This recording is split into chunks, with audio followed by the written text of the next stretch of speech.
Salut à tous mes petits potos. Alors je vous fais une vidéo juste pour un conseil supplémentaire si vous voulez faire une recherche de panne, diagnostiquer une panne de votre débroussailleuse. Donc ça peut venir effectivement de plein de choses. Il y a des chaînes TikTok, YouTube et compagnie qui vont vous aider à diagnostiquer. Là je vous donne juste une astuce.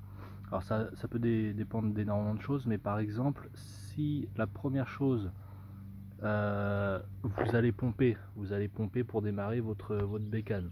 Si vous pompez et que vous voyez sur la petite poire d'amorçage, vous savez bien, vous connaissez, si vous voyez qu'en pompant le carburant ne vient pas, vous êtes déjà sur une première piste. Ça va être qu'il y a un problème au niveau de l'arrivée carburant. Donc voilà, ça va être une première piste si votre débroussailleuse soit cale rapidement, soit ne tient pas le ralenti ou même l'accélération ou quoi, voire ne démarre pas du tout, et ben vous allez pomper 3, 4, 5, 6 fois. S'il n'y a rien qui vient dans la petite poire, si vous ne voyez pas le carburant arriver en faisant des petites bulles d'air et si elle ne devient pas dure, c'est que vous allez avoir un problème d'alimentation carburant. Alors alimentation carburant au niveau de la poire, ça va pas être compliqué. Vous avez juste sur une débroussailleuse ou même sur une tondeuse ou quoi, vous avez deux tuyaux. Ça c'est un trop plein, ça veut dire que le carburant va se rejeter dedans, le carburant qui est en trop. Donc ça vous intéresse pas. Ce qui va vous intéresser, ça va être le tuyau qui vient directement dans le réservoir au plus profond sur lequel est attaché le filtre. Parce qu'au bout de ce petit tuyau, vous avez un filtre. Et donc, vous pouvez par exemple dans un premier temps aller chercher le tuyau via un crochet. Vous faites une tige en métal et vous allez chercher le tuyau avec un crochet, vous le sortez, vous regardez l'état du filtre. Si le filtre vous paraît propre, c'est-à-dire pas détérioré, pas avec plein d'impuretés pardon, ou abîmé, et ben il y a de grandes chances que ça vienne pas de là. Alors vous pouvez par exemple enlever le filtre et regarder avec le doigt si vous avez une aspiration au bout du tuyau en pompant sur la poire. Mais s'il n'y a rien de tout ça, ça va pas être compliqué. Vous allez tout simplement inspecter de l'arrivée du carburateur tout le long du tuyau. Vous allez regarder dans quel état est le tuyau, parce que les tuyaux ça s'abîme assez vite. Il suffit que vous laissiez votre matériel au soleil ou que vous laissiez en saison hivernale du carburant dans votre machine. Là, les tuyaux sont assez vite bouffés, je dirais en quelques mois, quelques années.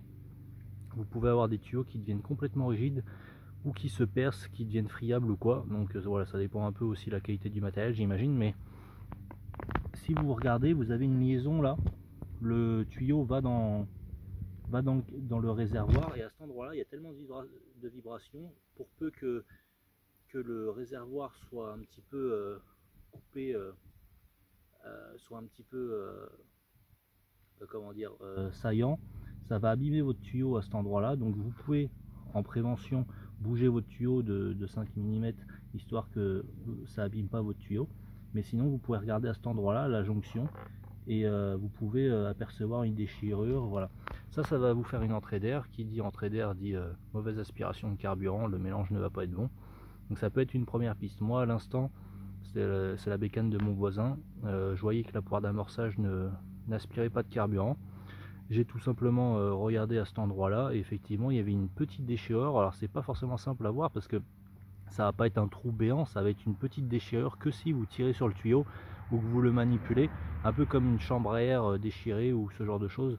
Donc en étant minutieux, en regardant bien, il faut avoir un peu l'habitude. Vous allez voir qu'il suffit d'une toute petite incision d'1 mm et voilà, votre carburant ne va pas pouvoir rejoindre le carburateur, donc ça va pas marcher. Et donc dans ce cas là, bah, moi j'ai même pas changé le